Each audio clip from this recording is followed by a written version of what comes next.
Hello everyone, it's Shane Kanto, your Wasteland reviewer, and I'm here to review Prizefighter, The Life of Jem Belcher, which is on Amazon. It's a Prime Video original from director Daniel Graham and written by Matt Hookings, who stars in this film as real-life boxer Jem Belcher, and Hookings himself is related to some boxers, and boxing, you can tell, is a passion of his, and this film focuses on the end of the 19th century.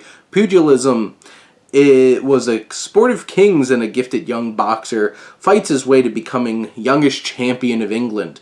And Belcher is a real man.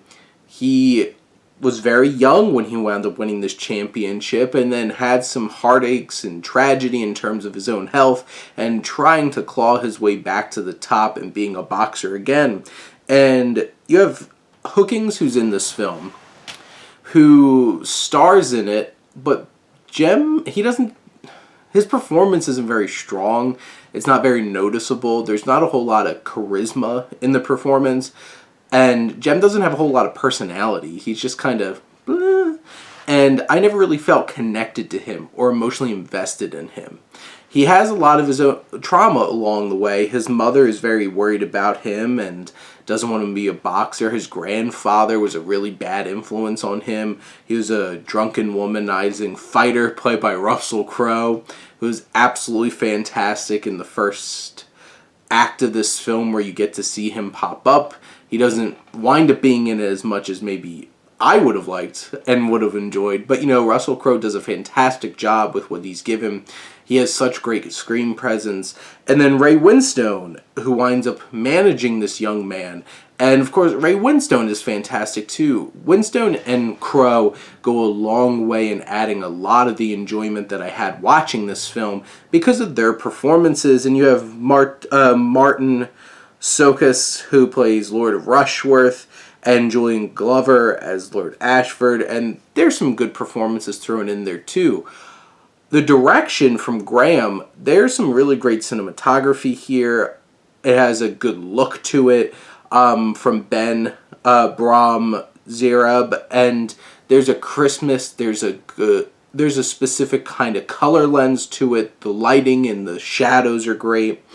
Paul Sanderson, who did the score for this film, delivers some intriguing choices and some bold choices, tinges of like Peaky Blinders type vibes in terms of like strange choice of music for like this time period kind of thing, but it really worked. And I feel like this film could have been a great underdog story, but like the lead is kind of bland and boring. The writing, I feel like this is a condensed Wikipedia of this man's life, and they don't really spend enough time on a whole lot of things, and then you're moving on to the next thing, and like he becomes champion like that, and you're just like, oh, okay, we're at the top now. It feels like it tells the story of like the first 3 Rocky movies, plus the 5th one, on some level, honestly, crammed all into one film. It just borrows so many tropes. The dialogue is very clunky and not interesting at times. And I just feel like this story doesn't do this impressive young man's story justice.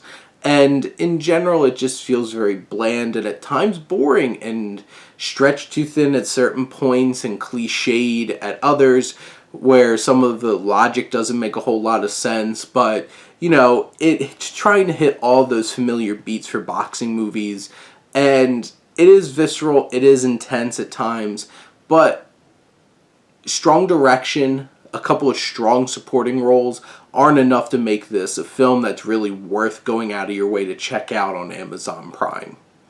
But those are my thoughts on Prizefighter, The Life of Jem Belcher. Let me know what you think, and let's talk some movies. But thank you as always for tuning in and supporting your Wasteland reviewer.